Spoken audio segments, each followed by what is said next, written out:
फिर अगले ही दिन से बेचारा बली जमींदार के खेतों में काम शुरू कर देता है। चाहे कितनी भी धूप पड़ो या कितनी भी बारिश हो, लेकिन बली बहुत मेहनत से खेतों में काम करता है।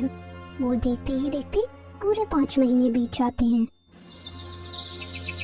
गणपत की जमीन पर प्याज की फसल तैयार हो जाती है। फिर एक दिन प्याज लेने के लिए जमींदार वहाँ आ जाता है। अरे बल्ली, लगता है इस बार तुम्हारी किस्मत ही खराब थी, लेकिन कोई बात नहीं, तुम ऊपर का कचरा ही ले लो और लेकर अपने घर चले जाओ। अपनी पत्नी को खिला देना। मैं तो आज इन प्याज को अपने घर लेकर जाऊंगा और आज अपनी पत्नी से बढ़िया प्याज के पराठे बनाकर खाऊंगा।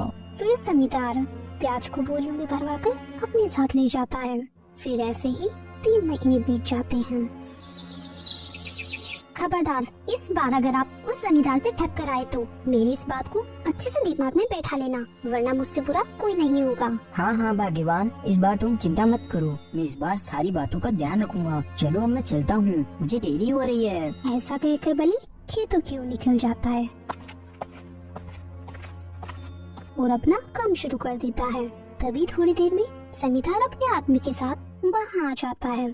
सुनो बल्ली, मैं बहुत मुसीबत में हूँ। मैं इस बार तुम्हें जो बीज देता हूँ, तुम्हें उन्हीं बीजों की खेती करनी पड़ेगी। लेकिन जमींदार साहब, ये बीज किस चीज के हैं? आपने पिछली बार भी मुझे ठग लिया था। अच्छा, तो तुम ही बता दो, तुम क्या चाहते हो? पिछली बार जब मैंने ऊपर का हिस्सा लिया था, इसलिए मैं ठग गया था, लेकिन इस बार मुझे नीचे का हिस्सा चाहिए। आप चाहो तो आप ऊपर का हिस्सा ले लेना, लेकिन मुझे तो नीचे का हिस्सा ही चाहिए। ठीक है बल्ली, जैसा तुम चाहो, लेकिन पर इस कागज पर अंगूठा लगा दो। फिर बली कागज पर अंगूठा लगा देता है। ठीक है, तो बात तय रही। मैं इस बार जमीन के ऊपर का हिस्सा लूंगा और तुम जमीन के अंदर का हिस्सा लोगे। ठीक है, चलो मैं चलता हूँ। इतना कहकर जमींदार वहाँ से चला जाता है।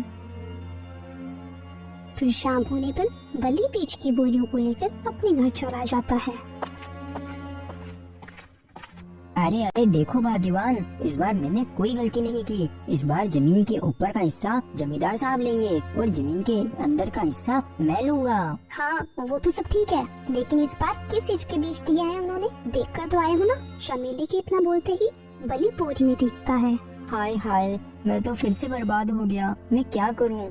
ये तो टमाटर के बीज है और टमाटर तो जमीन के ऊपर ही होते हैं। इसका मतलब जमींदार साहब ने मुझे फिर से ठग लिया। आप पागल हो, इसलिए जमींदार आपको पागल बना रहा है। आपके ऊपर की खोपड़ी खाली है। भाग्यवान, मेरा सब कुछ बर्बाद हो गया, सब बर्बाद हो गया। मैं जिंदगी को जीकर क्या करूँगा भाग्यवान? लेकिन अब ये सोच कर क्या होगा? लेकिन आप चिंता मत कीजिए, मुझे इसकी तरकीब मिल गई। सुनिए। फिर चमेली अपनी सारी तरकीब बली को बता देती है। बताओ कैसी लगी मेरी तरकीब? इस बार जब जमींदार फसल की बीज देने आएगा तो आप पहले ही बोल देना कि इस बार आपको जमीन के ऊपर का हिस्सा ही चाहिए। भाग्यवान, मैंने पिछली बार भी जमीन के ऊपर का हिस्सा ही लिया था। अब भला ऊपर का हिस्सा लेकर क्या फायदा होगा?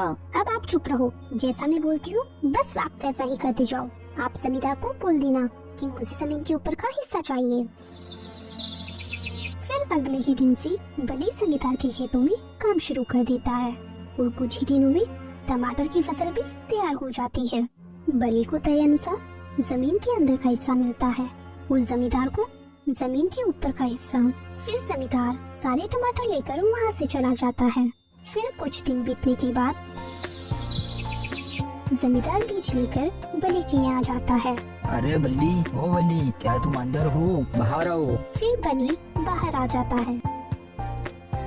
अच्छा, तो तुम अंदर ही थे। तो बल्ली मेरी बात सुनो, मुझे बाजार में सस्ते बीज मिल गए थे, इसलिए मैं खेती करवाने के लिए तुम्हारे पास आ गया। ठीक है जमींदार साहब, आप मुझे बीज दे दीजिए, लेकिन इस बार खेती करने में कम से कम 6 महीने तो लगेंगे ही लगेंगे। हाँ तो बल्ली, तुम इस कागज पर अंगूठा लगा दो। लेकिन याद रखना जमींदार साहब, मैं इस बार जमीन के ऊपर का हिस्सा ही लूंगा। ठीक है, जैसा तुम चाहो, तुम ये बीज ले लो। फिर जमींदार बीज देकर वहाँ से चला जाता है। फिर बली बोरी में देखता है। अरे भाग्यवान, तुमने इस बार भी मुझे ठगवा दिया। ये तो गाजर के बीज है और गाजर के ऊपर का हिस्सा कोई काम का नहीं होता। गाजर वैसे भी जमीन के अंदर ही होती है। अरे आप चिंता मत करो, पूरी तो जरूरी नहीं है कि जो जमींदार ने बीज दिए हैं अपन उन्हीं बीज से खेती करें। इस बार मैं आपको जो बीज दूंगी आप उन्हीं की खेती करोगे। अरे ये चमेली भी पता नहीं क्या चाहती है। फिर अगले ही दिन से बली खेत में बीज बोने का काम शुरू कर देता है और बली वही बीज बोता है जो बीज उसकी पत्नी ने दिए थे। फिर ऐसे ही 6 महीने बीत जाते हैं और उन बीजों से गेहूं की फसल तैयार हो जाती है। तो एक दिन जमींदार अपने खेतों पर आता है और गेहूं की फसल को देखकर हैरान हो जाता है। अरे ये क्या, मैंने तो गाजर के बीज दिए थे, मेरी गाजर कहाँ पर है? ये तो गेहूं की फसल है। अरे वो बल्ली के बच्चे, मैंने तुझे किस चीज के बीज दिए थे, ये तो बता जरा। अरे मालिक, आप इतना गुस्सा मत करो। आपने जो कागज हमें दिए थे उन कागज में ये तो लिखा ही नहीं था कि बीज किस चीज का है। दिखाऊंगा मैं कागज सरपंच जी को। अच्छा ठीक है, लेकिन कागज में तो यही लिखा है कि जमीन के ऊपर का हिस्सा बल्ली का है और जमीन के नीचे का हिस्सा मेरा है। हाय, मैं तो बर्बाद हो गया, अब टूट गया मैं तो। अरे वाह वाह भाग्यवान, तुम्हारा तो कोई जवाब ही नहीं है। क्या दिमाग चलाया है तुमने? अब साल भर के पैसे तो केवल इस एक फसल से ही आ जाएंगे। तो दोस्तों, हमने इस कहानी में देखा ठगी जमींदार को भले की पत्नी ने अपनी चालाकी से उसी की तरीके से ठग लिया। अगर आपको ये कहानी पसंद आई तो इस कहानी को ज्यादा से ज्यादा शेयर करें और चैनल को सब्सक्राइब नहीं किया तो हमारे चैनल को सब्सक्राइब करें। Thanks for watching.